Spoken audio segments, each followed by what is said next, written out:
Hello and welcome to the Mama and a Man's podcast. My name is Christy and you can find me on Ravelry, Instagram, and Gmail as Mama and a Man's. And today I have my daughter Emma joining me for the podcast.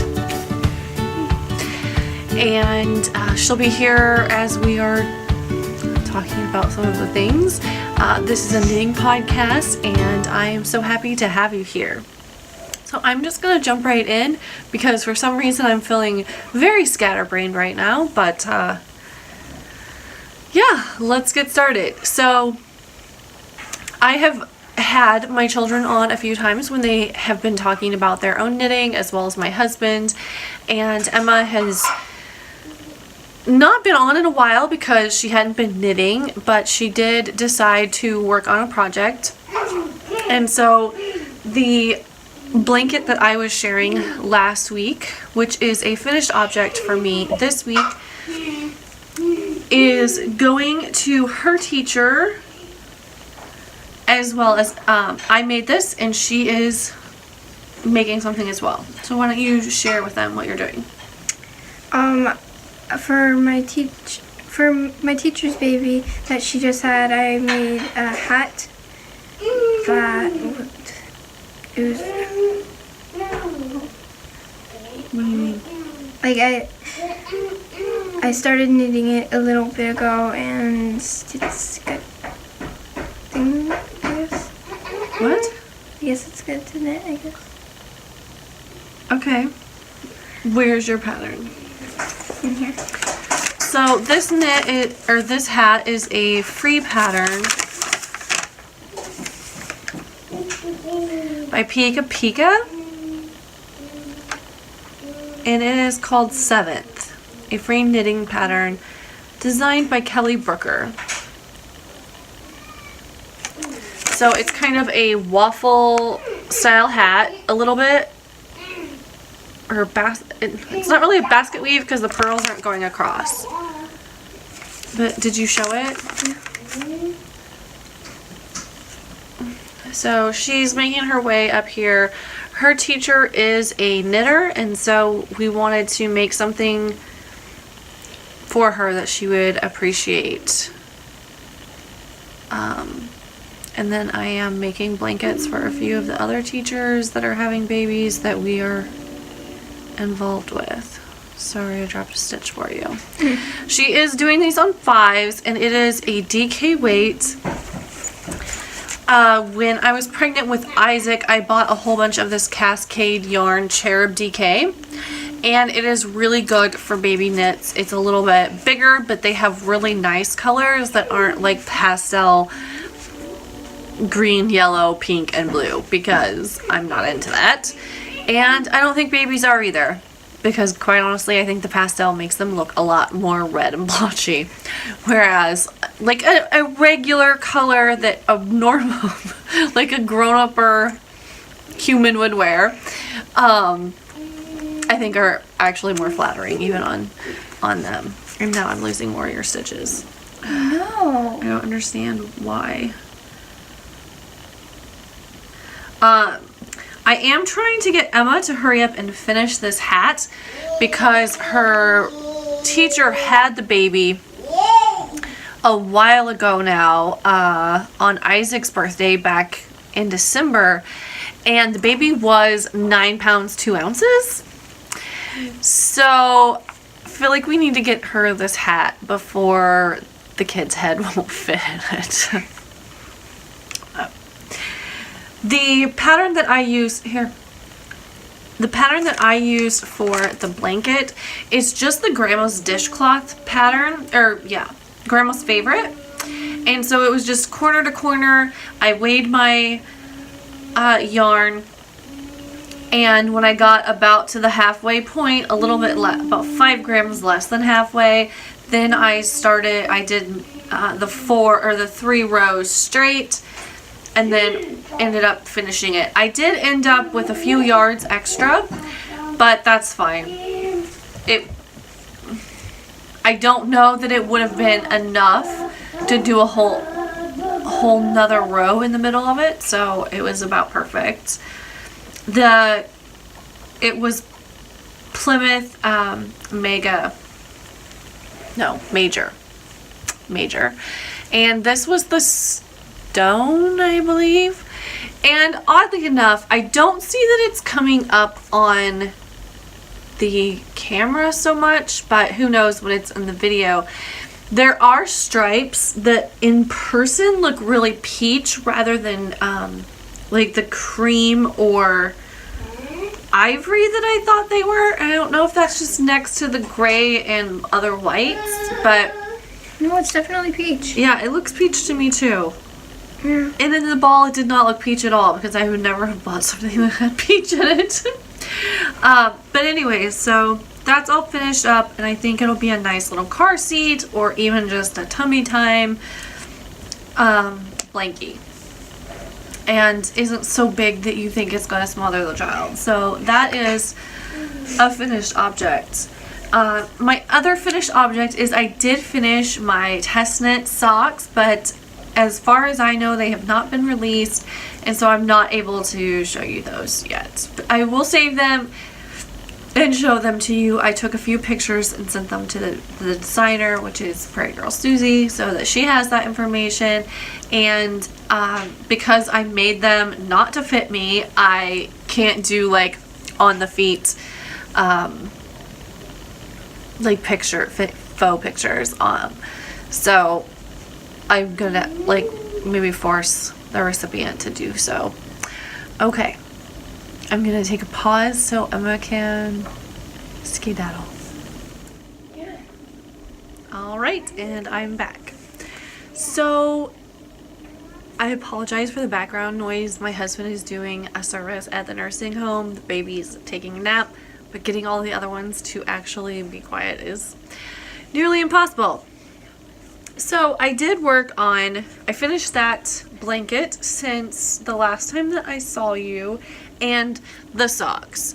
So I feel like I don't have a lot to show you, but I mean, I did finish two things. I just can't show one of them. And I kind of forgot about the blanket. It's been 9 days, but it feels like it's been longer. So I feel kind of ashamed that I haven't done more. But part of that is with the beginning of the rainbow cowl, which doesn't actually start until the 1st of February in Suburban Stitchers thing. I decided to lay off on my rainbow cowl because I wanted to have that because whips are welcome. And I desperately wanted a hat. So I pulled out 2 yarns that I wanted to go together and started designing a hat, which is maybe a little bit ridiculous because it's my second ever brioche project. So I'm using Lofty Loops for this, and I have Dance of the Druids and Neptune. This one is on her glitz base, and this is just regular sock. And so as soon as I got needles for those, can I help you? You wanted to go with you. Do you want to sit with me? Okay, you gotta be quiet. As soon as my needles arrived, I did cast on for that. Oh, goodness. And the problem being that I cast on to make sure that it fit. I did not cast on thinking about my decreases up top. So I'm not happy with those. I don't like what happened there. And I'm going to rip it out and redo it. And that is kind of hard for me, but also I wanted proof that I did it. It's going to be a pretty perfect fitting hat. It is a little bit longer than it seems just because of the way that the brioche kind of biases to the side. There's actually like, you know, like 8-ish inches instead of like 6. And when you put it on, it kind of, anyway.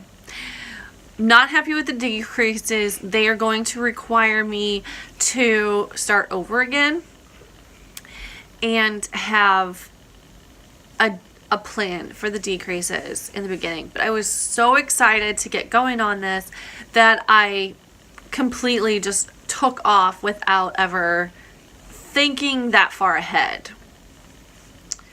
And here is the inside. So this will be a reversible brioche hat with the sparkly, and I love it. I love the hat. I'm super bummed that I don't have it to start wearing because I have just absolutely flew through this and really loved it. But the decreases are just not exactly what I wanted, and I was trying to figure stuff out, and then I figured out my stitch count is not good for that. So I'm going to rip that out and redo it so that I can have a pattern, and I have a couple of test knitters already willing to do this. So hopefully they will do it really fast so I can get this out while it is still cold and hat weather. Though, truthfully, I think hats have become a thing that are kind of like always in. No, she's by you. Okay, then go somewhere else. Quietly, please. The other thing that I did throw on the needles, I think because I have kind of a cheap ball winder, and I have a not cheap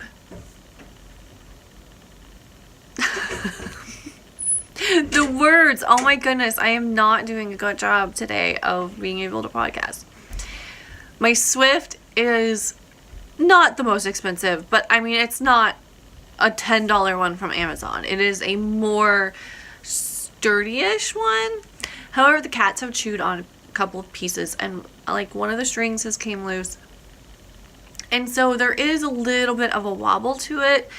And also my ball winder is from Knit Picks, so it's probably lower range in price and probably quality.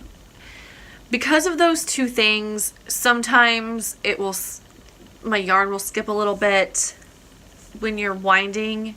I'll sometimes get like these where they're crossing instead of going around, they've came across here.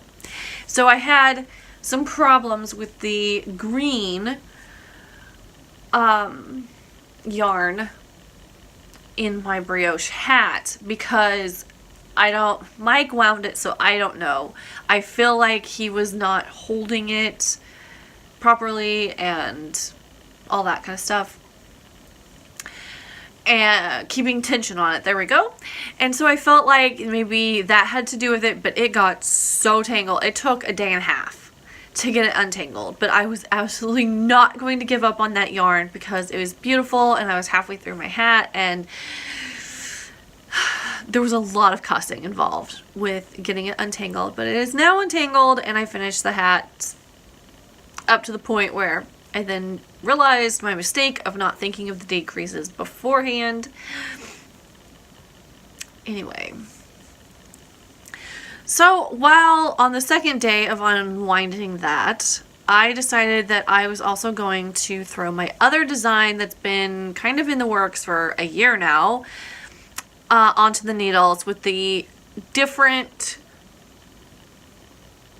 tweaks I had made for it. So this is going to be the Emma Jo hat. I did make one of these last year to give to my daughter, whose name is Emma Joanne. And it has kind of this lattice. I am not sure how well that is. So there's 2 strands and a lattice, twisted rib brim, and I have not gone very far. This is Dream in Color Jelly, so it is a single ply yarn, and it has particularly long repeats of color. It's very variegated, but they are big areas of variegation. So rather than it being like speckledy, you have green from here to like here. So you have quite a bit. And that is what I used in the hat that I made for Emma last year, the same yarn. And it makes it interesting because a lot of places you might have green in the background, but you're pulling white over the top of it or whatever. And so it really pulls those colors out.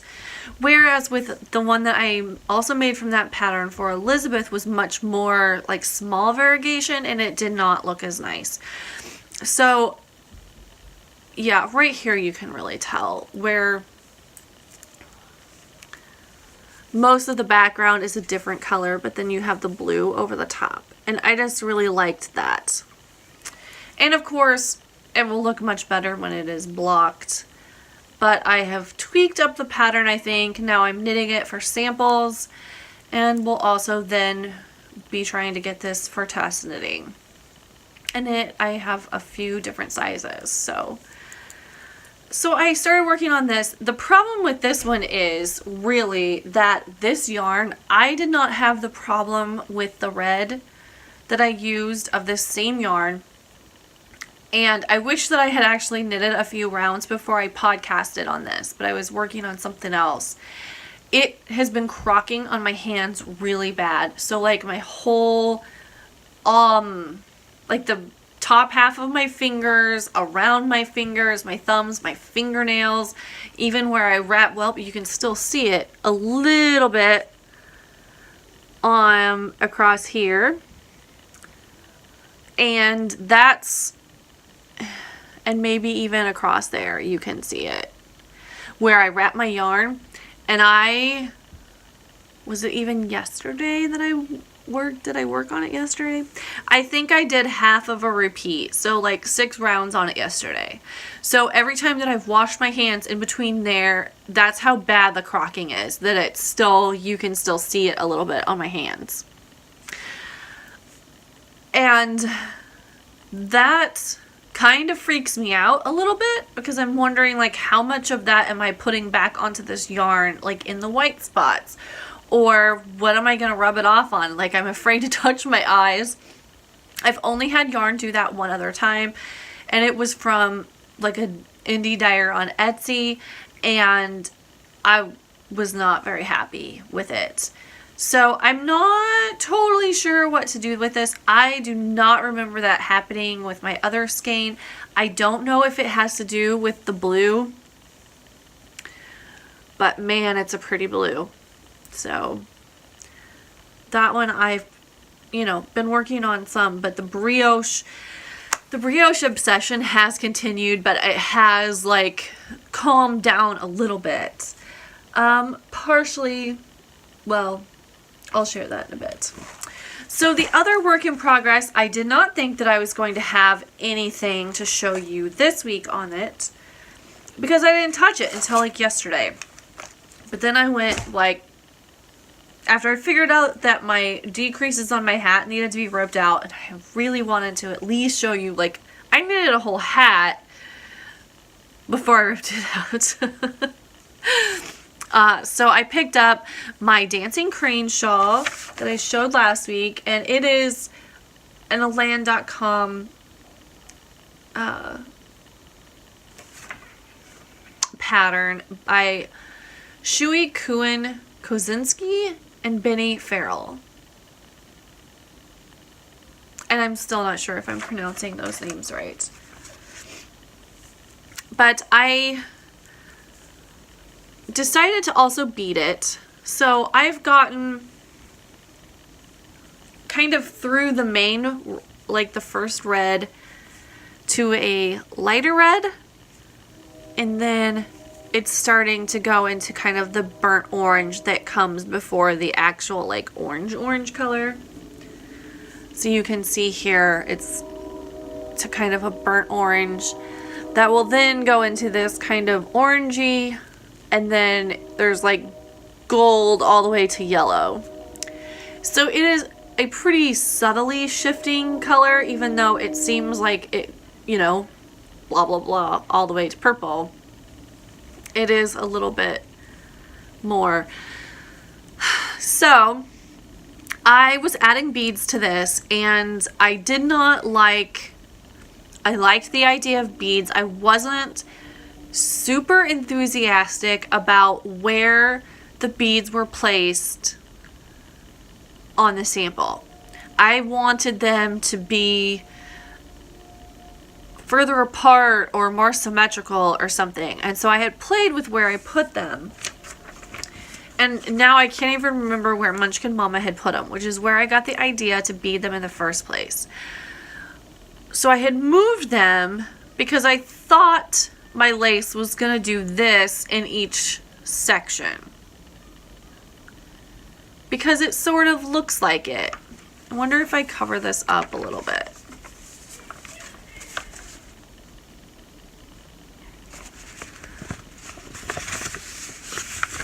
Nah, I can't do it. So I thought it was going to do that. So I wanted, you know, a bead to be here and a bead to be here and a bead to be here, spaced evenly and kind of follow the curve.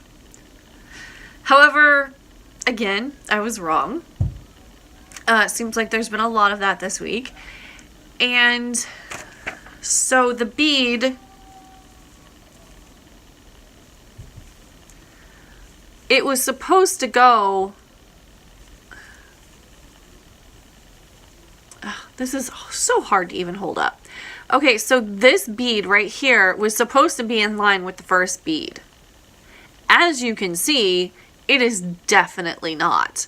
And this bead was the one that was supposed to be offset.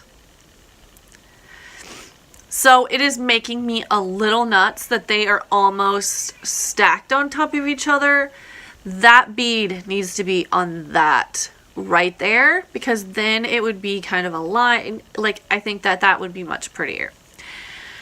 So from what I learned from doing that, but it's like repeated like 30 times over, and I would have to go down through SSKs to get the bead off of that stitch, and then I would have, and then to move it over to there, which those are all just knits, so that'd be okay. But the whole so because of what I've learned on this, that it's actually biasing the same way through the whole like bottom part of the repeat, and then I have now started on the repeat that I believe is going to go this way, so that it does zigzag but not within the little repeats, if that makes any sense whatsoever. But you can kind of see right here that it has turned. I took what I learned from these down here and tried to apply them up here, so that I'm hoping that on one, you know, if the lace pattern does this, that on the bottom it's going to be kind of on the this way on the bottom, and on this way like that. I'm hoping. I placed them the way that I think this bottom one should have been placed, so that on my chart it looks like they are in a straight line, but because of the way the lace goes, it would be like this. I used those principles and moved the bead placement in this upper repeat where I am now, and I'm hoping it comes out correctly. If it doesn't, I think I'm going to rip it out. If it does come out, then I'm just going to live with this dorky looking thing right here. And just the rest of the shawl will be fine, because I will change it. I will not keep putting it in that dorky spot. I may try to break them off as well, like with pliers. I don't know if that'll just cut the yarn though. But anyway, so if on this upper top that I believe is the lace is then going to go back this way, if they don't line up in this one, I'm probably going to rip it apart. This is a time, oh, I just ran that through my lip gloss. Whoopsie. This is a time that swatching would have been beneficial. But anyway, so it's going. It's pretty. I'm liking that I can see the colors changing, because at first I wasn't sure that I could, but now I can definitely tell. Do you need something? Want to be on charge. Okay. Anyway, so yeah, it's still little, but it does have the beads on it. I don't know. I'm gonna see. I'm gonna keep going at least through a full pattern repeat, so I can decide whether I want to keep going or if I want to rip it back or if I want to do something different. I did switch over to slipping the side edges. I'm trying to do that very loosely because this lace there's a lot to it, and so it's probably going to stretch out quite a bit. So I'm trying to leave those super loose so that they will come out correctly.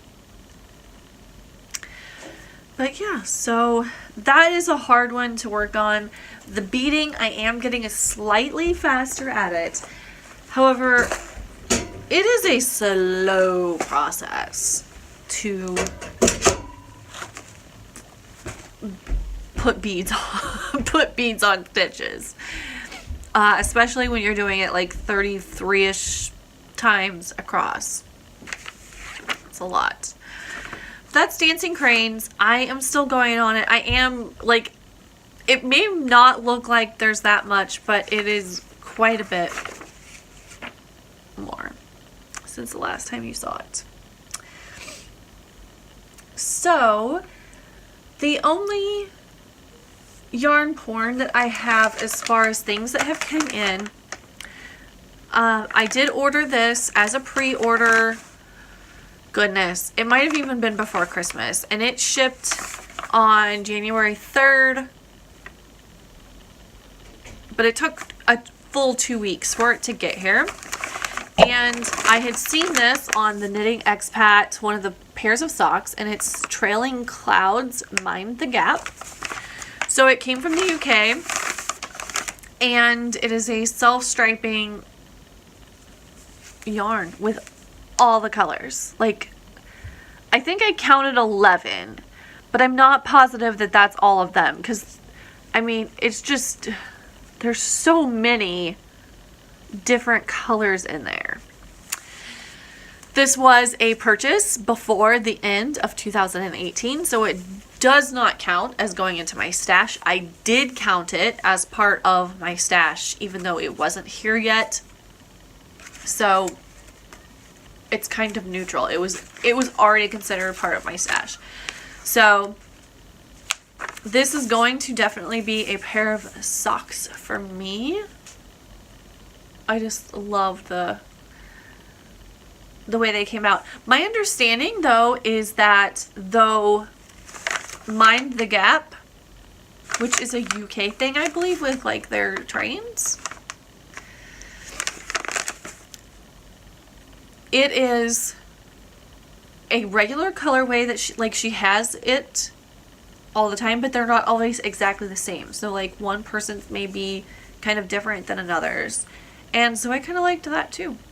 But I'm excited for this. It's really pretty, and just there's so much to it. So I believe that on my last podcast, I said that I was trying to stay away from my yarn so that I would not start going through it and start worrying about a What the Fade. However, I think it could have been while it was uploading that I changed my mind and did it. But I did find what I think is a gorgeous fade and that I'm very happy with in my stash. So that works out. Let me remember exactly how I had this.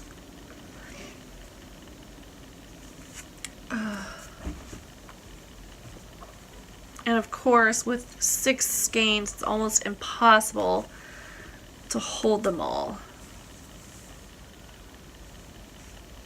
And one of them is already wound up because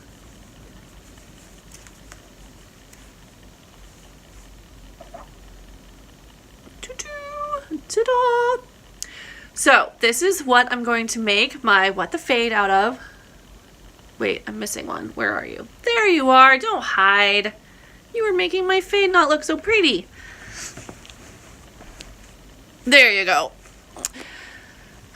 So here are the colors that I have. This is, and I am kind of mixing stuff in there because this one and this one are not single ply, but everything else is.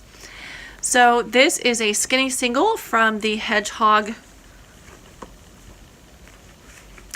club that I was in a while back. The name of this is Amethyst Sky. It is a extremely moody purple. It does look a little bit more electric violet there than it looks in real life, but I mean there is that element to it. And then that will be going into Night Bus Escape from One Twisted Tree, which is a Nebraska dyer. So this is Hedgehog and this is Nebraska. Then that's gonna go into the blue one, right? So then we're gonna go into the blue, and granted there's not a lot of overlap on this, but I think that's still going to look pretty. The Hedgehog is Airy Fairy, and it was also from a club. So it's got all of these different blues, and it's a very green tealy blue. Then I'm going to pick up the lighter stuff of that from this Lofty Loops, and this is Impromptu on her singles base.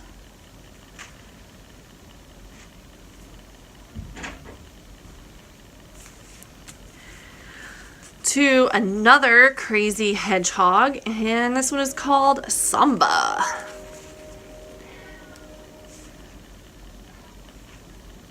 And it is some neon oranges and the fluorescent purples and all the different blues. Try to hide my eyes because then it focuses a little bit better.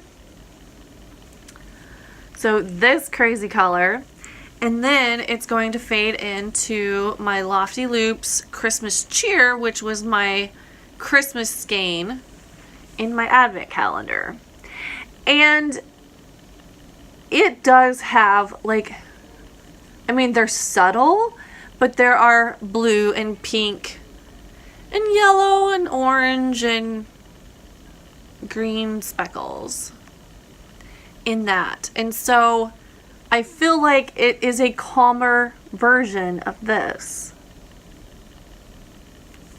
So those are, I'll do it the opposite way this time. These are my What the Fade colors.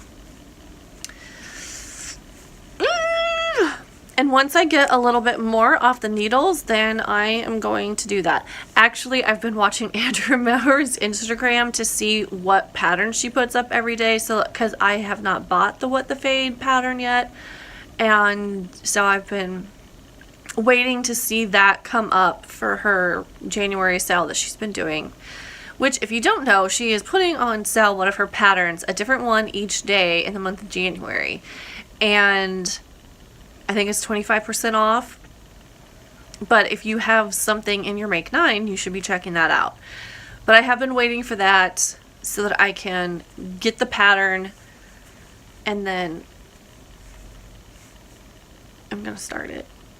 I'm going to do it. I feel like a crazy person, but yeah. So this is kind of a short and sweet one. Thought processes are not working very well. It is a Sunday afternoon, so I've already used up all the brain cells that I have for the week at church today. It's been awful weather-wise, and It sounds like it's going to be awful again. Lincoln continues to hog all of the good snow, and we just get junk. And also, they said we were going to get a whole bunch on Friday, and we got some ice for the entire day. My kids had a snow day, and we didn't even get a dusting of snow. Then today we weren't supposed to get snow, and we got a dusting of snow, and Tuesday we're supposed to get like 4 inches. So at this point, I'm tired of this winter. It is annoying me because we aren't getting any good snows, and it is just like the real feel is like -4 right now. It is so cold. But there's no like funness to it when it's just cold and not pretty and snowy and clean. But anyway, I'm going to go, and I will see you next week. I'm not sure what day I'll be able to podcast, but I will obviously let you know. And thanks for joining me. If you are new here, I am very glad to have you. There's been a huge uptick in subscriptions, and I very much appreciate that. And I hope that you continue to see stuff that you like. Keep warm this week. To all of you, I really appreciate you spending your time with your knitting and listening to me ramble about what I am knitting on this week. I will see you next week. Bye, friends.